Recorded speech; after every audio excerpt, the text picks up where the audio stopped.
A First Bible Storybook, read by Diane Louise Jordan.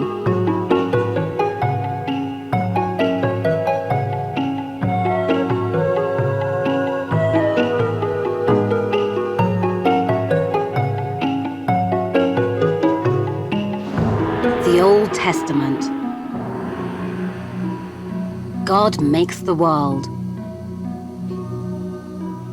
In the very beginning, there was nothing but emptiness, darkness, and lots of water.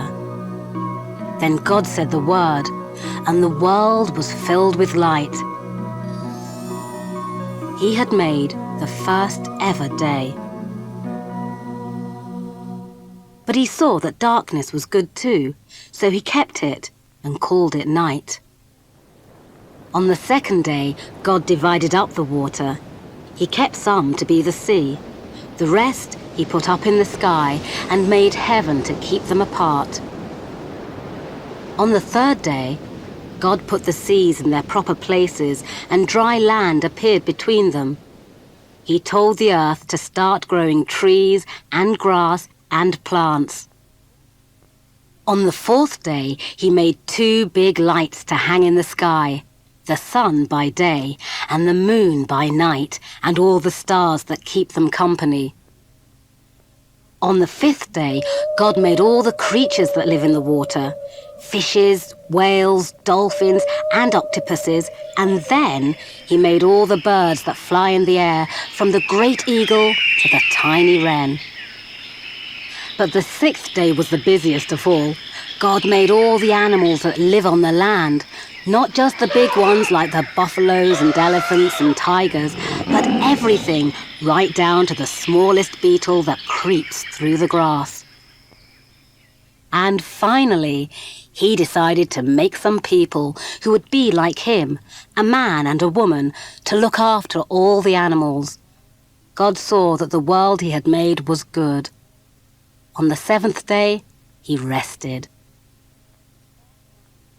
The first man and woman were Adam and Eve. God gave them a wonderful garden called Eden. He told them to eat fruit and plants and take care of every single living thing in the world. He told them that every person in the world would come from them and their children. But the first job God gave Adam and Eve was to name all the animals. Imagine how hard it would be to choose the right name for the camel, the giraffe, or the ostrich if you didn't know it already. God visited Adam and Eve in the garden and talked to them. He gave them only one rule. "See that tree over there in the middle of the garden," he said. "It is the tree of knowledge. You must never eat its fruit. If you do, you will die." Now there was a snake in the garden.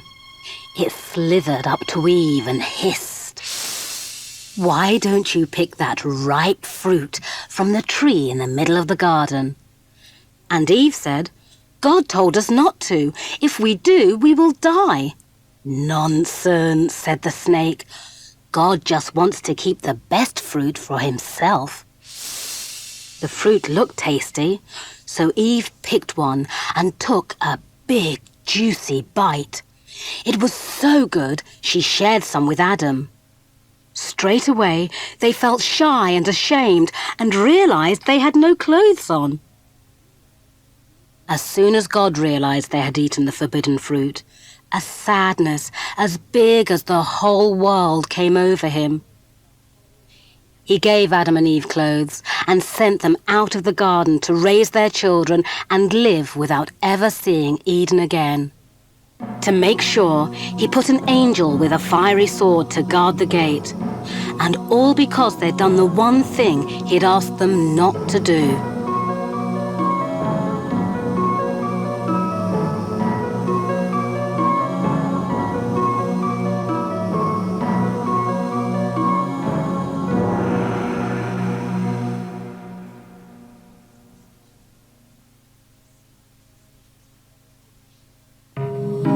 Noah's Ark. Hundreds of years after Adam and Eve, the world had filled up with wicked people. This made God sad. he saw that there was only one good family left on the earth. They were Noah, his wife, and their 3 sons, Shem, Ham, and Japheth. God said to Noah, "I am going to send a great flood to wash the earth clean. Everyone will be drowned, except you and your family. You must build a big boat. You will need space for a lot of food because there will be all the animals to feed." "Animals," said Noah. "Yes," said God.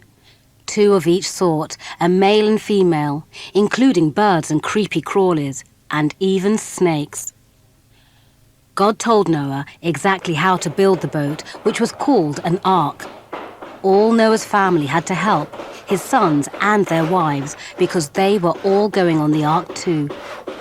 They painted the wooden ark with sticky tar to keep the water out.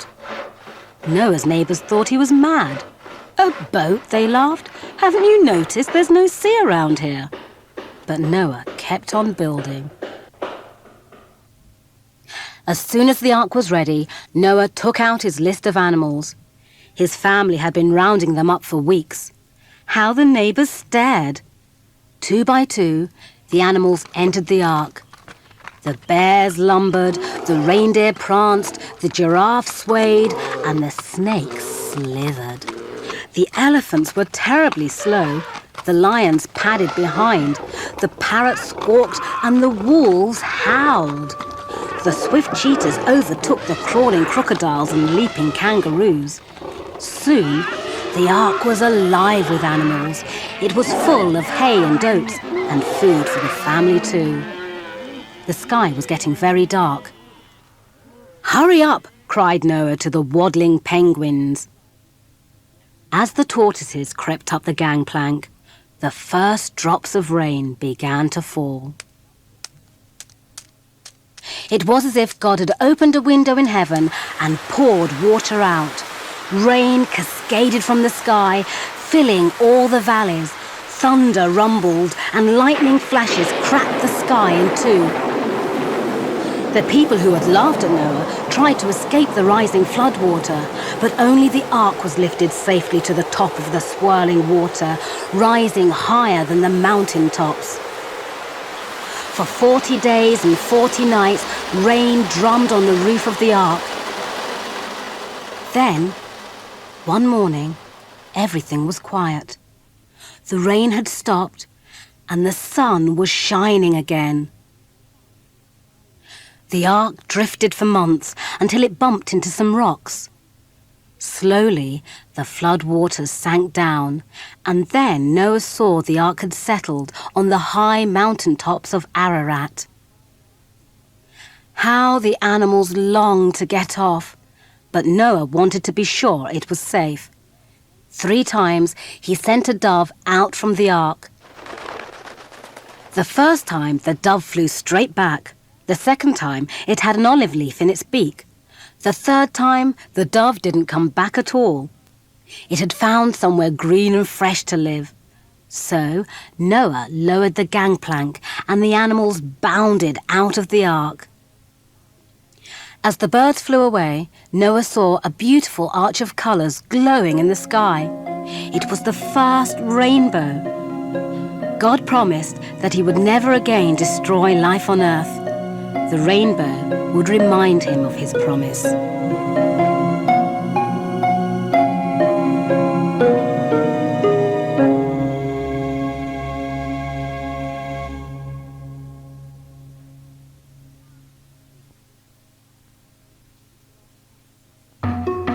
Abraham and his family.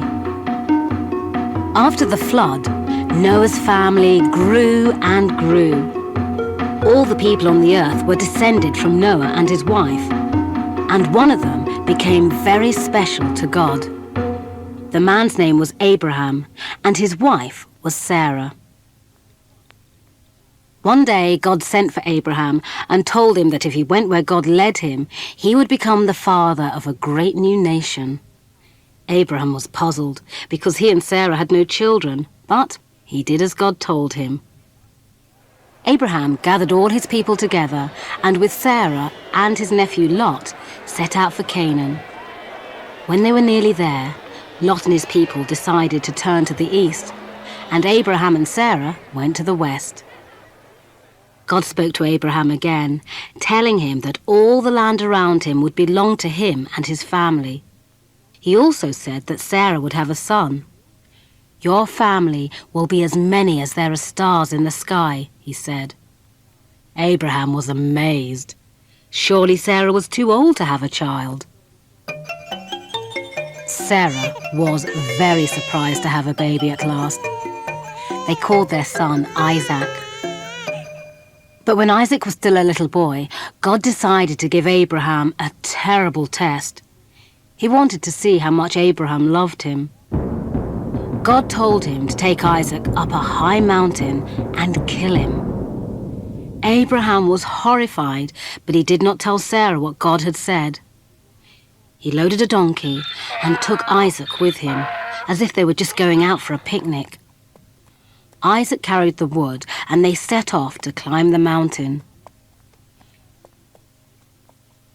When they had reached the top, Abraham built an altar and piled wood on top. Isaac thought his father was going to kill a lamb. "Father, where is the lamb?" asked Isaac. "God will provide a lamb," said Abraham. But he could hardly speak for tears. He set Isaac on the altar and took out his knife. The boy was terrified. Suddenly, an angel called out, "Stop! Now God knows how much you love him. You were ready to give him your only son." Looking up, Abraham saw a ram in the bushes, which he killed instead of Isaac. Abraham had passed the test. He hugged Isaac tightly, then took him back home.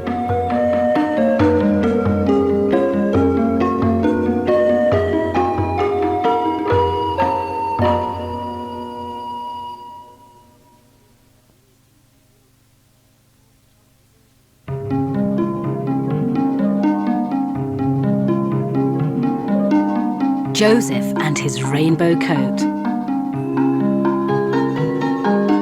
When Isaac grew up, he married Rebekah, and they had twin sons, Esau and Jacob. Jacob, who was also called Israel, settled in Canaan and had a large family. His 12 sons were called Reuben, Simeon, then Levi and Judah, Issachar and Zebulun, Gad and Asher, Dan and Naphtali, then Joseph and Benjamin. Joseph and Benjamin were Jacob's favourite children, but he loved Joseph best of all. One day, Joseph told his brothers about a dream he had had. They were tying up corn in the fields when all the other brothers' bundles bowed down to Joseph's. Joseph's dream made his brothers really angry. "Who does he think he is?" they grumbled. Jacob had given Joseph a beautiful coat, coloured like the rainbow, and that made the brothers even more jealous. They hated Joseph so much that some of them wanted to harm him. So, one day, while they were working in the fields, they grabbed Joseph and tore his splendid coat off him. They decided to kill Joseph and throw his body into a pit.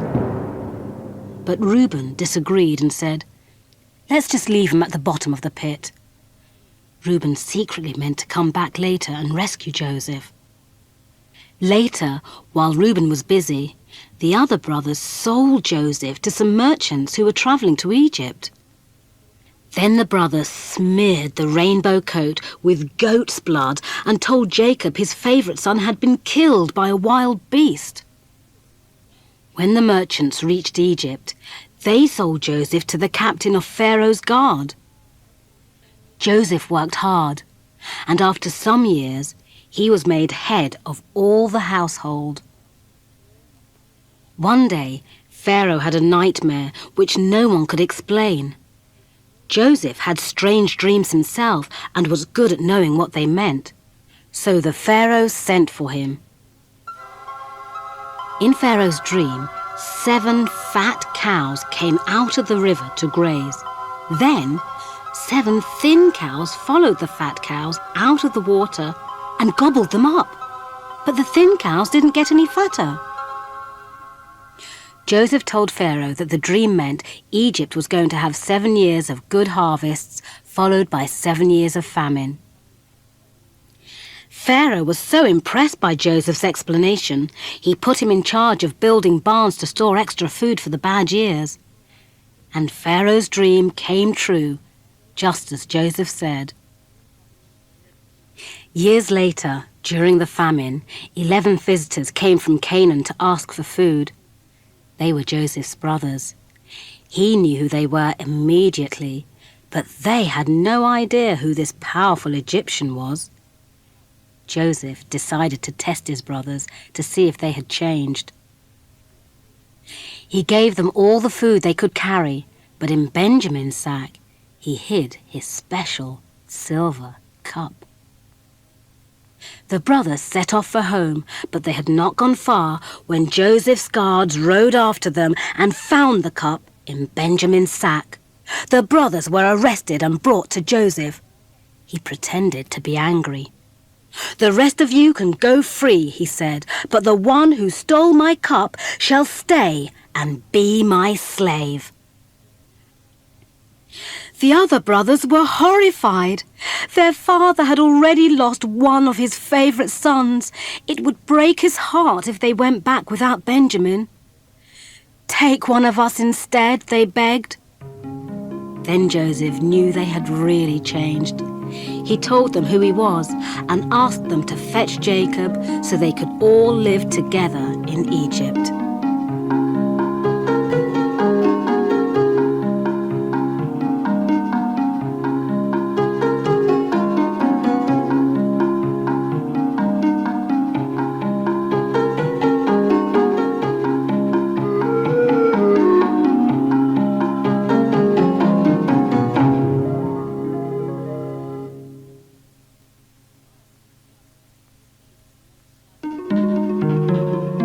Moses in the bulrushes.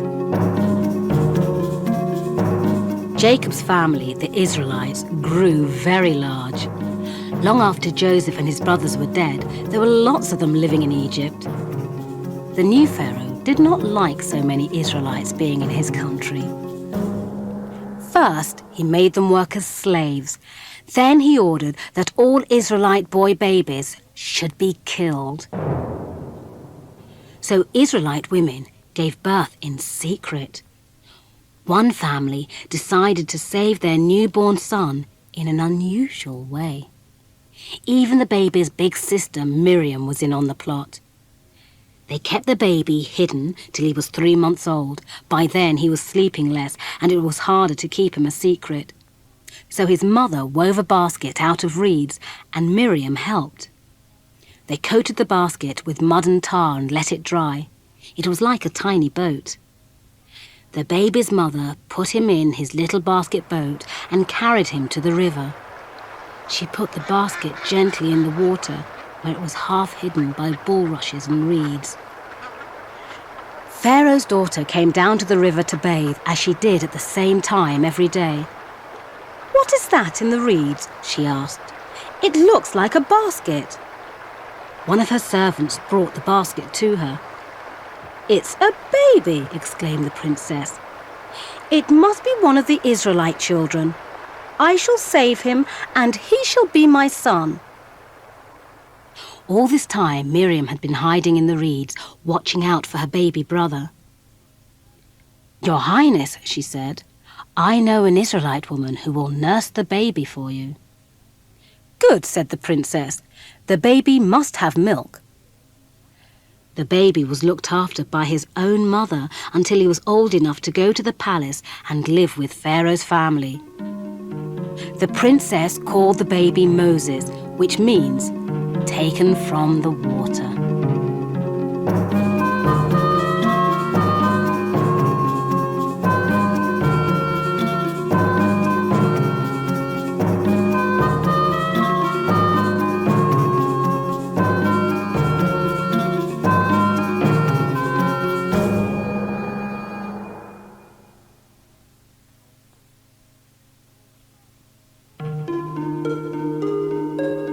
Daniel in the lion's den. The Israelites finally escaped from Egypt. But many years later, they were again made slaves, this time by the Babylonian kings. One of the Israelites who still trusted God was Daniel. Daniel was so honest and clever that the king Darius made him prime minister. All the other politicians were jealous. They made Darius pass a law saying no one should pray to anyone but the king. Anyone who did would be thrown into a pit with hungry lions. But Daniel went on praying to God the way he always had. Everyone could see him. Daniel prays to God, said the jealous politicians to Darius. He has broken your law. You must throw him to the lions. Darius was sad. He liked Daniel, but the law was the law. He ordered Daniel to be thrown into the lion's den. Next morning, the king went sadly to the lion's den, not daring to hope that Daniel had been saved. Daniel, has your God kept you safe from the lions? Here I am. God's angel stood between me and the lions. The king ordered Daniel to be taken out of the pit. He had the politicians thrown in instead, and the lions made short work of them, munching on their bones.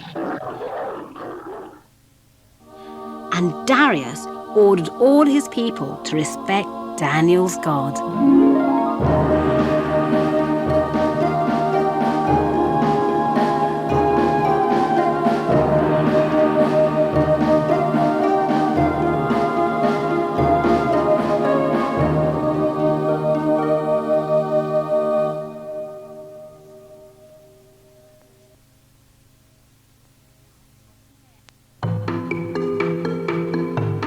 Jonah and the Big Fish. God watched over his earth and saw that there were still bad things happening on it. He saw that the people of Nineveh were very wicked and violent. He asked an Israelite teacher called Jonah to talk to them. But Jonah didn't like that idea at all. He didn't want to go to Nineveh. He ran away from God and got onto a ship that was going to Tarshish in the other direction. God knew that Jonah was on the ship, and he sent a great storm. All the sailors were terrified. When Jonah realized what was happening, he told the sailors that the storm was his fault. "I tried to disobey God," he said. "You had better throw me over the side." The sailors didn't want to do it, but Jonah made them throw him into the water. Immediately, the wind dropped and the sea became calm. Jonah fell through the waves, sure that he was going to drown. All of a sudden, a huge fish came up and opened its jaws. Down and down and down, and round went Jonah, swirling and tumbling through the water into the dark, until he ended up inside the fish's belly. He fell on his knees and prayed to God, thanking him for saving him from the sea. After 3 days and nights, God thought Jonah had learned his lesson. He made the fish swim to the shore, and there it threw Jonah up onto the land. "Well," asked God, "now will you go to Nineveh?" So Jonah walked all the way to Nineveh. He warned all the people that God would destroy the city if they didn't stop doing bad things. Everyone, even the king, was sorry. They all promised to lead better lives in future. So God did not have to destroy the people after all. He was glad he could forgive them.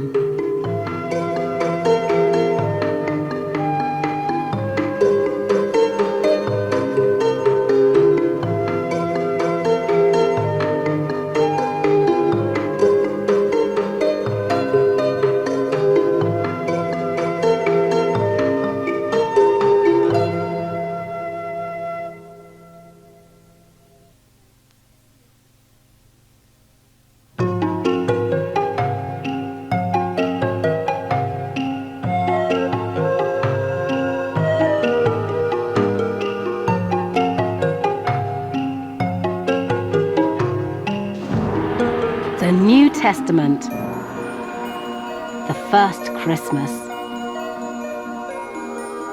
When Herod was king of Judea, there was a good, pure young woman living in the city of Nazareth in Galilee. Her name was Mary, and she was engaged to be married to a man named Joseph. One day, an angel came to Mary and told her she was going to have a baby. "But how?" asked Mary. "I am not married yet." "This baby will be special. He will be the Son of God." Mary did not understand, but she agreed to do what God wanted. After they were married, Joseph and Mary had to travel to Bethlehem. By then, it was nearly time for Mary to have her baby. They searched everywhere for a place to stay, but the city was crowded. Every inn was full. But one innkeeper took pity on them when he saw how tired Mary was. "You can sleep in my stable," he said. So the Son of God was born in a stable where cows and donkeys were kept. Mary wrapped the baby Jesus in strips of cloth and put him to bed in a manger filled with fresh hay. On the hills, some shepherds were guarding their sheep. They were sitting together and dozing, when suddenly the sky was filled with light and an angel appeared. "Don't be afraid. There is great news. A baby has been born in a stable in Bethlehem who will save all the world." The shepherds were amazed. "A savior," they said, "in a stable?" They decided to go and see this wonderful sight for themselves. So they took their flocks and went down into Bethlehem, straight to the stable where the baby Jesus was. Later, they told everyone the amazing things they had seen and heard. Mary never forgot that night and thought about it often.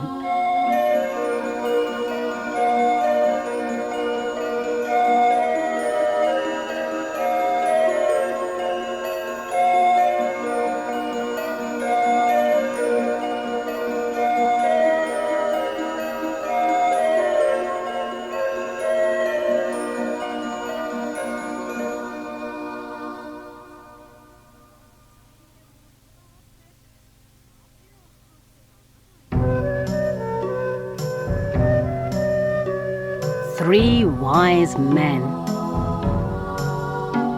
When Jesus was born in Bethlehem, a new star appeared in the sky. Three wise men in the east saw the star and knew a great king had been born. The three wise men followed the star all the way to Jerusalem.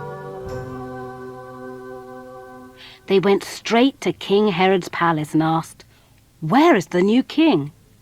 Herod was furious, but he pretended to be pleased. "He isn't here," he said, "but do tell me when you find him." Then the star led the three wise men from Jerusalem to Bethlehem and stood still over the stable. The three wise men went inside and worshipped the baby Jesus. They gave him presents of gold, frankincense, and myrrh. Later, God sent the wise men a dream that warned them not to see Herod again. So they went home a different way. Joseph had a dream too. In his dream, an angel came to him. "You are in danger. You must take Mary and Jesus and run away to Egypt." So Joseph and Mary took the baby Jesus and crept out of the stable in the middle of the night. They set off for Egypt, and no one knew where they had gone. Herod waited and waited, but the wise men did not return. He flew into a rage. He was king, not this baby. He ordered his soldiers to kill all the baby boys in Bethlehem, just as Pharaoh had done with the Israelite babies in Egypt in the time of Moses. Jesus had escaped just in time. But in the end, the wicked king died, and it was safe for Mary and Joseph to bring Jesus back from Egypt.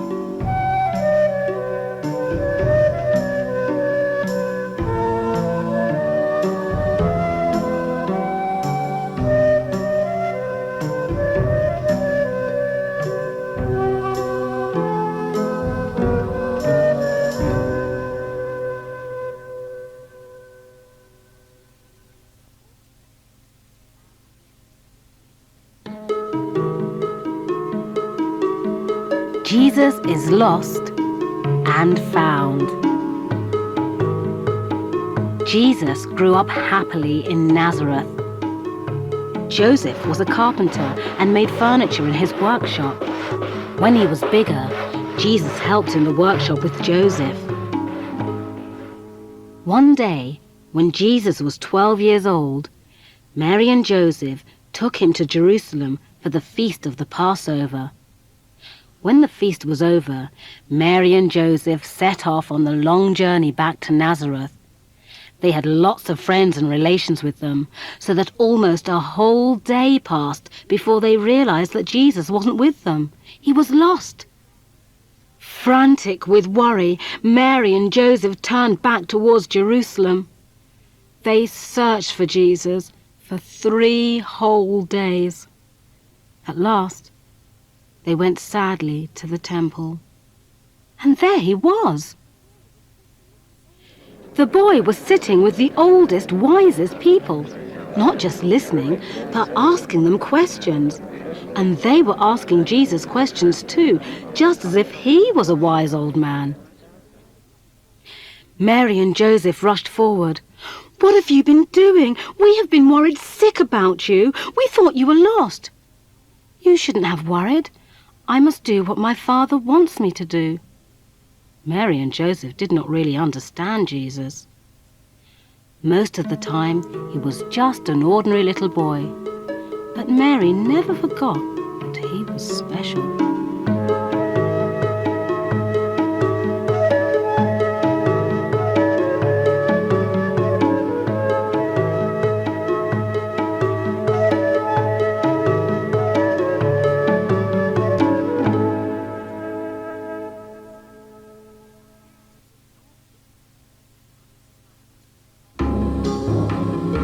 5,000 hungry people.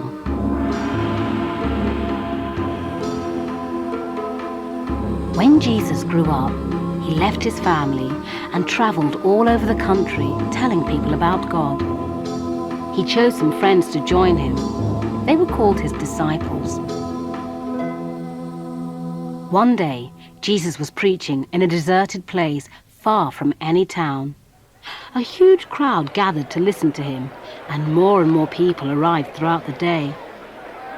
By the evening, there were about 5,000 people there, and no one had anything left to eat. "It's time to send the people away," said the disciples. "They must find food." "Ask if anyone in the crowd has any food," said Jesus. After a long search, the disciples found a little boy who had just arrived with his picnic. They brought him to Jesus. "This is all we can find," they told him. Jesus blessed the food and told the disciples to hand it out. They looked into the basket and saw 2 small fishes and 5 barley loaves. It didn't really look like enough food for 5,000 people, but the disciples did as Jesus had asked. It was astonishing. By the time everyone had eaten as much as they wanted, there were not 1, not 2, but 1, 2, 3, 4, 5, 6, 7, 8, 9, 10, 11, 12 baskets left over. Imagine how the little boy felt. Everyone began talking about who Jesus could be to make such miracles happen.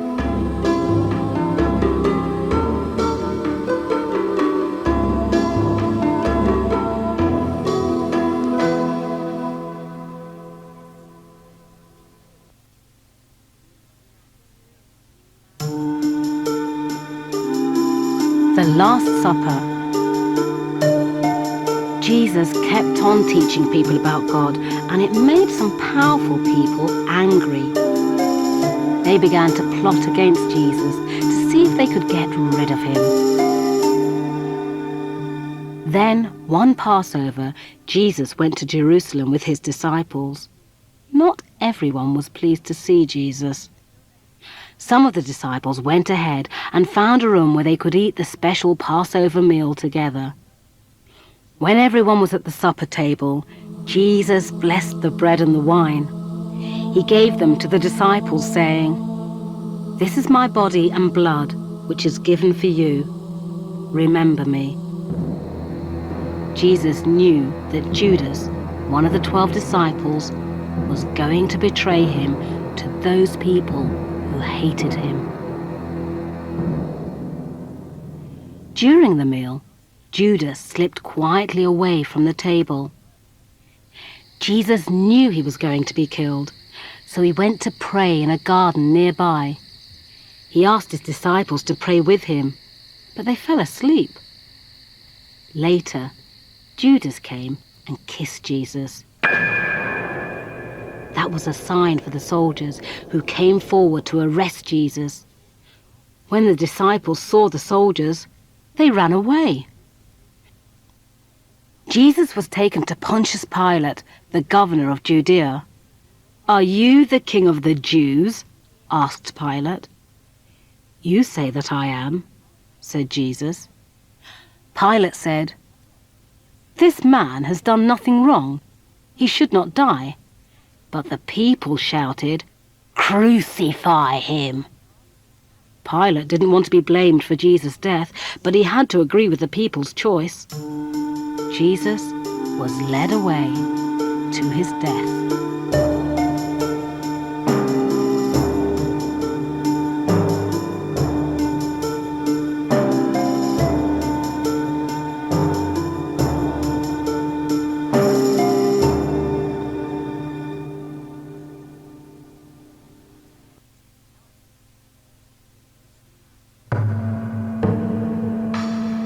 The first Easter. The soldiers jammed a crown of thorns on Jesus' head and made him carry a wooden cross to a hill outside the city. They made a sign for the cross saying, "The King of the Jews." Then Jesus was nailed to the cross. 2 thieves were crucified beside him. Jesus' mother Mary and his disciple John stood at the foot of the cross. Jesus asked them to look after one another. In great pain, Jesus asked God to forgive the people who had plotted to kill him. Then the sky turned black and the ground trembled. Jesus gave a loud cry and died.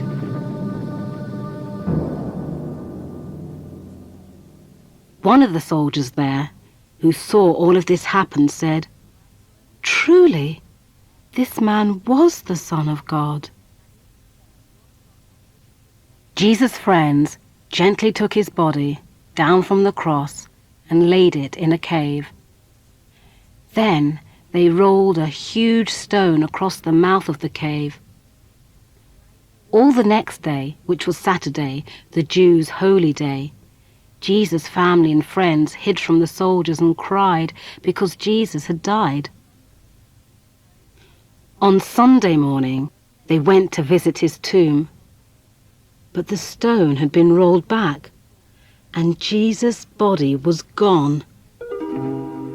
Mary Magdalene, one of Jesus' closest friends, burst into tears at the thought that his body had been stolen. Then Mary saw a man that she thought was the gardener. But he said to her, "Mary," and she recognized Jesus' voice. Jesus had risen from the dead. The disciples saw Jesus too before he joined his Father in heaven. They told many people about Jesus and God's love. Christians believe that Jesus was sent to die and rise again to save the world.